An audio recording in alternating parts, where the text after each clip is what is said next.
I bet you clicked on this video because you're wondering, what is a tabletop role-playing game? What is this Dungeons and Dragons business all about? What is D&D? How do you play this game? Well, very simply put, it is a game with rules, obviously, rule book, all that, and dice to determine the outcomes and various actions and other things that happen in the game.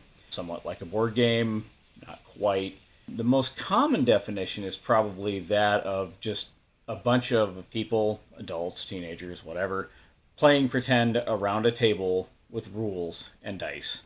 It's a little bit like acting. Some would say that it has its origins in theater or literary circles where it was an exercise to help develop characters for writing, or it was an exercise to help develop improvised acting. The only difference is they obviously didn't have rules, they obviously didn't have dice, but the goal of the game, in essence, if you really want to back it up to the most basic concept, is to have fun with your friends around a table for 2 to 4 hours, or however long your game goes. Quick history lesson, if you really want to know the origin of Dungeons and Dragons, and my kids just ran for cover because they heard history. But Dungeons and Dragons started out in about 1974 with a couple of guys named Dave Arneson and Gary Gygax. And they got together, they were playing miniatures war games, which if you're not familiar with those, it was a bunch of, at the time, lead figures. Now they're not made of lead these days, they're made of mostly plastic. But a bunch of little lead figures that would march across a battlefield and fight each other. Well, these two guys got the bright idea, hey, let's instead make this a different kind of a tabletop game where we just have one character out of that entire army of little lead figures. We're going to have one really important character, and he's going to go into a dungeon environment, hence Dungeons and Dragons, where basically they explore this dungeon and they fight various monsters. And again, this was all intended for miniatures play. Since then, it has evolved and evolved into what we have now, which is a lot more dramatic. If you look at actual play series like Critical Role, for example, it's a bunch of voice actors playing D&D. Well, they really get into character. That's their whole jam, right? That's what they do. But that's the quick history lesson. Again, I've heard various famous authors over the years suggested similar exercises. Robert Frost, I think. Every core RPG has, or Player's Handbook has, a section called What is a Role-Playing Game? And I'm going to take from my favorite game right now. It's called Dragonbane. Their first chapter, we see that it's a unique storytelling experience that combines personal interactions, structured rules for characters, and game mechanics with random dice. And by golly, that's what we're talking about. But all of the simple definitions aside, dictionary and history, all that aside, the best way to learn to play a role-playing game, to play Dungeons and Dragons or Dragonbane or whatever your game is, there are literally hundreds. The best way to really learn what it's about is to just make a character, jump in, and just do the thing, because that is the essence of it.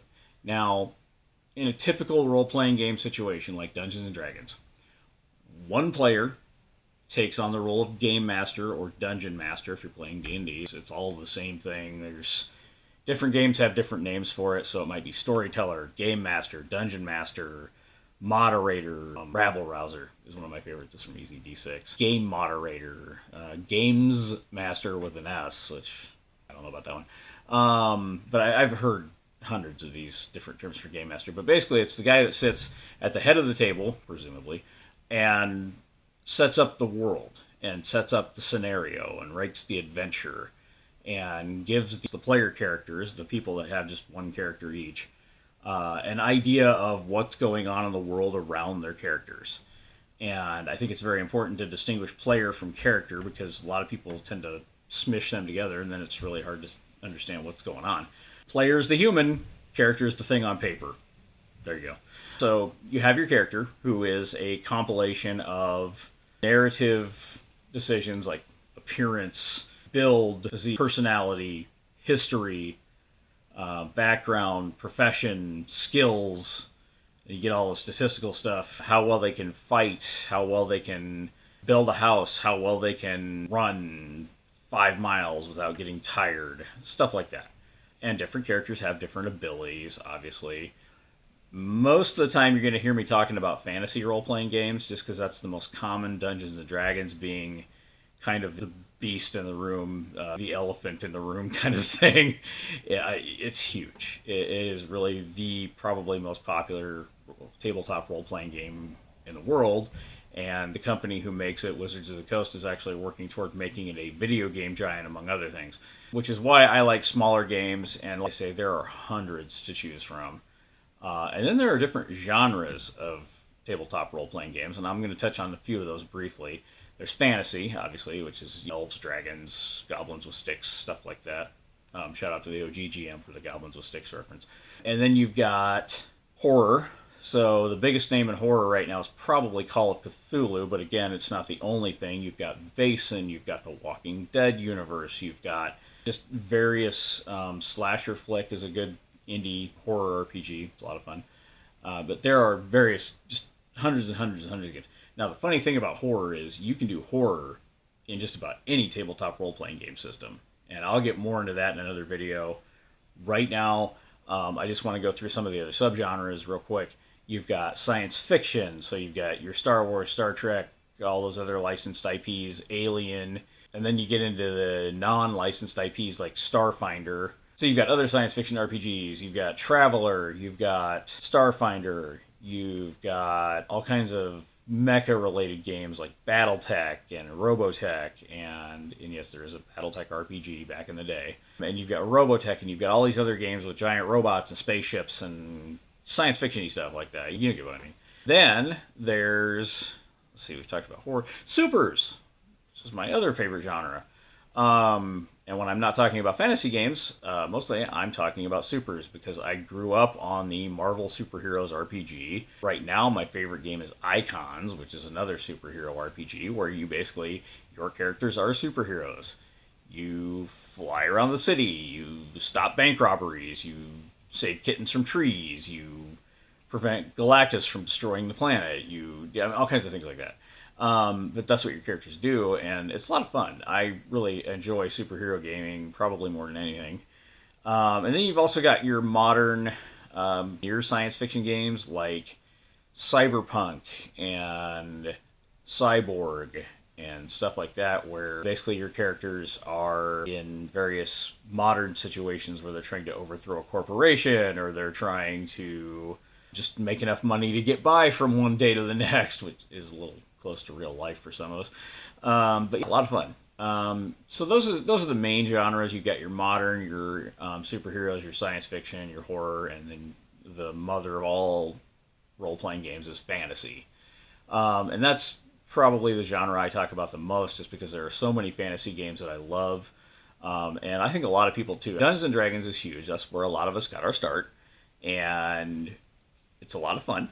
But like I said, really the main thing is once you've got a character made, so pick a system, probably D&D, you roll up your character, you might have a session 0 with your DM, because that's how it usually goes. Session 0 is where we sit down and we make our characters and we talk about some safety tools type stuff. And I'm going to have more on session 0 later in a different video, because it's a lot to discuss. But basically session 0 is just where we all get together. If the players don't know each other, we get to know each other a little bit more. And really, it's just a way to establish the game and set some ground rules for the players to interact with one another and the game master. And it also gives the game master a chance to say, this is what my world is like, this is where the campaign is going. A campaign is just a series of adventures where they're linked together with a plot, a theme, and some people make it very theatrical. Some people play it fast and loose like a sandbox, and again, that's another video entirely. We'll talk more about that later. Back to the game itself for a moment. Once you have a character in front of you and your group is all assembled, you've had your session 0 and you're ready to play, the GM will introduce a little about the world and the situation the characters start out in. They might all meet in a tavern, or maybe they've all been in the same town for a while and they all know each other. And I think the key notion that every player should know at any given moment in a tabletop role playing game is, what is my character doing? What is my character thinking? How does my character feel about this? How might I react to this? What's going on around me? In terms of the character, not the player. I mean, players eating Cheetos and rolling dice. And I also want to point out that there is no wrong way to role play. Just express how your character feels, which is in a way that's most comfortable to you. You can change up styles anytime. So, and depending on your group, some styles might be more appreciated than others, or not. But don't let me or anybody else on the internet tell you you're doing it wrong, because you're not. If you're having fun, you're doing it right. That's all there is to it. So you might start out role playing in the third person. So you say, my fighter, Bob the Manly, steps up and swings his mighty axe at the goblin. Or I rolled to hit the goblin. Then, after you've had some experience, you might move on to speaking in the first person a little bit, and your character would say something to the effect of, I shall destroy you, Goblin Menace, and I swing my axe at the goblin. And again, take this with a grain of salt, because I drop into characters in and out all the time. I can do it at will, because I'm a game master, that's what we do. Finally, though, you might start doing some voice acting. And you might really get into your character, and this is where the critical role type stuff comes in. You don't have to be full-on Broadway caliber thespian to pull off some voice acting for a D&D character. You just don't. You can put as little or as much into it as you like. You don't have to show up in costume. You don't have to do the makeup stuff. You don't have to... That's all something that's developed over the last about 10, 15 years. You can still just hang out with your buddies, eat Cheetos, roll dice, drink a soda, have some fun, have some laughs around the table. But if you're really seriously into it, you might do the voices and you might do some acting and say, have at thee, goblin, for on this day you face Bob the Manly. I swing my mighty axe at his face thusly. You might get into the really deep role-playing like that, and that's cool. That's just a quickie example. Like I said, I get into a lot of characters. I swear I'm normal. No, not really. Your GM is going to throw out different kinds of situations to the players, otherwise known as encounters. And the three main things we talk about the most in tabletop role-playing are role-playing, obviously, where you have discussions in character. You have discussions with your character and various non-player characters, so the characters made by the DM or the GM, where... And again, they're interchangeable. But you have conversations with the GM where you're talking to a shopkeeper, for example, and you're trying to haggle down for the best price on apples or whatever the shopkeeper is trying to peddle. Or it might be you run into a goblin on the road and you're trying to decide, bandit, is this guy lost? What's going on with this goblin? And so your character might step up and role play with the goblins, played by the game master, the dungeon master, and get it going. Now, there might be combat. That is the next pillar that we like to talk about a lot. And at no point in time are the players in any physical danger, but the characters, on the other hand, they might not fare so well, or they might fare really well, depending. And that's where a lot of the dice roll stuff comes in. That's combat is main focus for Dungeons and Dragons, for a lot of games. Doesn't have to be. And there are what are called cozy games out there. Personally, I'm a fan of the more combative stuff. That's what I grew up on. That's what I do. That's what I talk about. But you don't have to. You can just as easily play games where there is no combat. You just talk it out. You go about your character's daily life without anybody getting stabbed, shot with an arrow, having a spell cast at them, whatever. And some of those games get pretty intense, to be honest. I've played a few of them. And then finally, the third pillar that we talk about is exploration.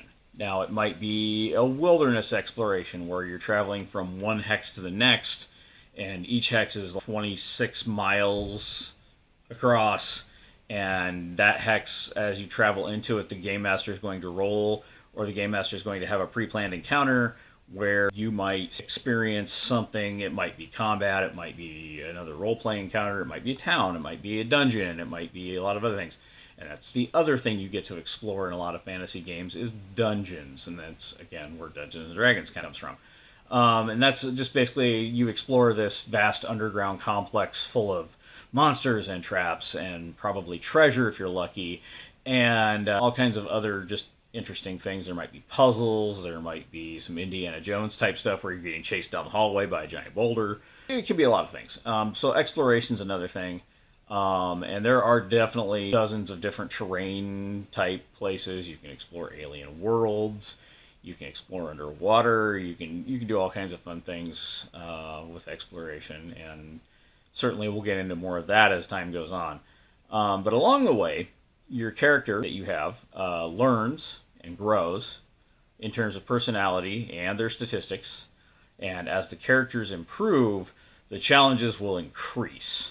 And then they get more growth, and so on and so forth. Now, there is a chance in some games that your character could ultimately perish through combat or the various pitfalls and hazards encountered with exploration. You might fall down the side of a mountain, you might drown, there's all kinds of ways that characters can get unalived. Or, like I say, there's other games and other situations, and even in D&D, there's plenty of chances for characters to be just fine. Now, if you'd like to learn more about Dragonbane RPG, there is a link to the quick start guide on drivethrurpg.com down below. Also, there is a link to Free League Publishing's website. They have a lot of good information, and that game is a lot of fun. Again, I'm more of a Dragonbane guy. Now, there's also D&D Beyond, linked down below. It just depends on the game. So anyway, I'm going to wrap this up. Thank you for being here. If you get a chance and you want to check out some more dice, because it's another thing that comes with role-playing, I've got my friends at Dice Druid down below. I've got my friends at Mystery Dice Goblin down below. That was also my first video where I was unbagging some of their dice. It's a lot of fun. And last but not least, I want to give a shout out to my friend the OGGM, link down below. Please subscribe to his channel if you haven't already. He's trying to get to 2001 subs by January 1st of 2025, and I would very much like to help him get there.